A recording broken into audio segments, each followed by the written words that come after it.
Selamat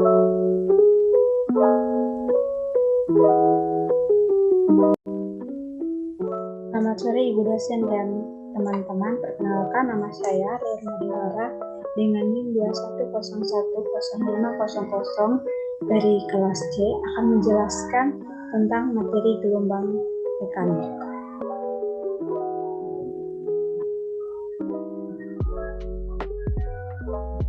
Adapun petunjuk penjelasan dari materi gelombang mekanik, yang pertama kita akan memahami terlebih dahulu materi tentang gelombang mekanik, kemudian kita akan diarahkan untuk mengikuti simulasi supaya lebih memahami apa itu gelombang mekanik.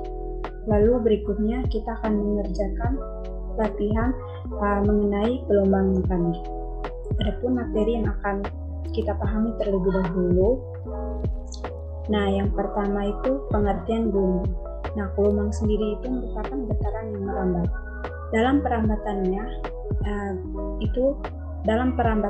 gelombang membawa energi dari suatu tempat ke tempat yang lain tanpa menyeret materi yang dilewatkan gelombang tersebut.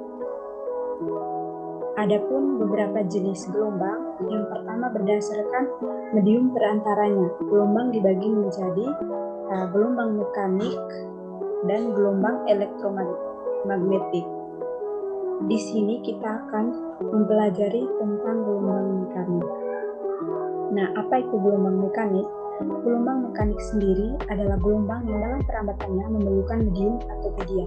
Contohnya itu gelombang pada tali dan gelombang pada bumi, di mana gelombang pada tali dalam perambatannya gelombang memerlukan tali untuk merambat, dan pada gelombang bumi dalam perambatannya gelombang memerlukan udara untuk bisa meneruskan bumi.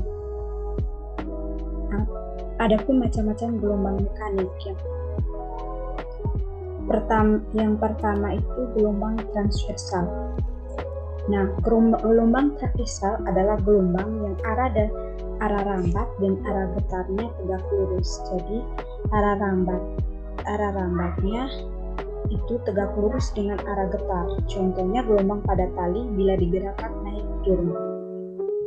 Lalu berikutnya gelombang longitudinal. Gelombang longitudinal sendiri itu merupakan gelombang yang arah rambatnya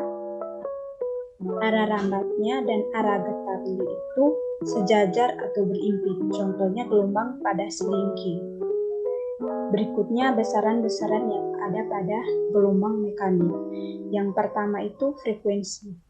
Nah, frekuensi sendiri itu merupakan jumlah gelombang yang merambat dalam 1 detik.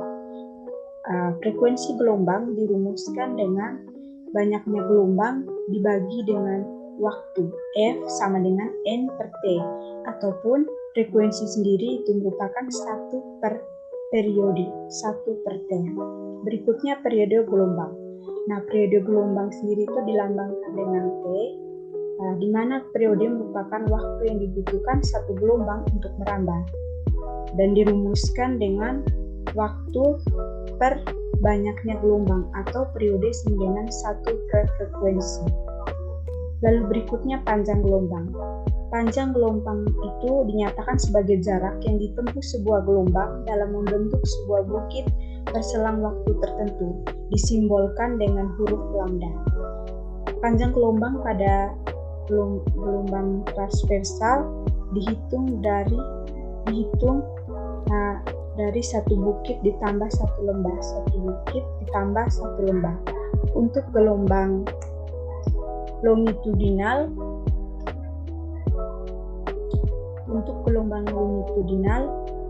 panjang gelombangnya seperti tadi dihitung dari satu rapatan dan satu renggangan. Berikutnya cepat rambat gelombang. Cepat rambat gelombang merupakan panjangnya jarak yang ditempuh oleh gelombang tiap satuan waktu. Dirumuskan dengan V sama dengan lambda per T, atau V sama dengan lambda dikali F, di mana lambda merupakan panjang gelombang, T merupakan periode, dan F merupakan frekuensi. Di dalam simulasi gelombang berjalan. Adapun tujuan dari simulasi tersebut adalah untuk mengetahui hubungan besaran-besaran pada gelombang. Alat dan bahan yang digunakan, laptop. Berikutnya kita akan masuk di program PET untuk menjalankan simulasi gelombang berjalan pada tali. Nah, di sini sudah ada tampilan simulasi PET. Jadi di sini kita akan pilih menu osilasi pada kanan pada kiri atas. Kemudian kita akan pilih tali tabur ujung,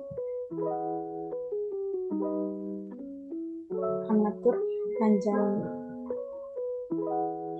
gelombang, mengatur mistar untuk melihat panjang gelombang maksudnya. Jadi sini kita akan melihat tingginya amplitudo dan panjang gelombang menggunakan mistar. Kemudian kita akan atur frekuensi dan amplitudo di sini. Jadi di sini kita akan atur amplitudonya dengan panjang 0,50. Oke, lalu frekuensinya sebesar 1 Hz. Waktu pada simulasi ini kita akan lihat waktu selama 10 detik. Berapa gelombang akan terbentuk.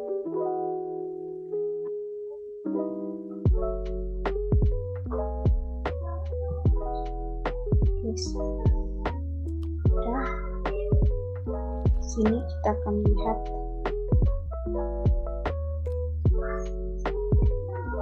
di sini terbentuk satu lembah dan satu bukit. Di sini hanya terbentuk satu gelombang saja. Setelah menjalankan simulasi, maka kita akan mengambil data. Nah, untuk lebih jelasnya prosedurnya, ini prosedur tersebut setelah kita mengambil data dari simulasi tadi, kita akan memasukkannya di dalam tabel pengamatan ini. Di sini kita akan mengatur waktu, lalu panjangnya, mengatur waktu, amplitudo, serta frekuensi yang berbeda-beda untuk beberapa percobaan. Nah, setelah melakukan percobaan tadi, siswa diarahkan untuk melakukan analisis masalah. Pada bagian ini, untuk lebih melatih tentang pemahaman dari gelombang berjalan, siswa juga diarahkan untuk mengerjakan evaluasi di kuisis. Di tampilannya seperti berikut.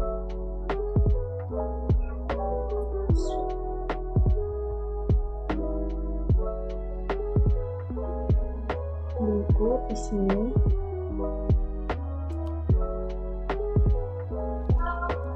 Di siswa akan diarahkan untuk sini. Sekian presentasi dari saya. Terima kasih.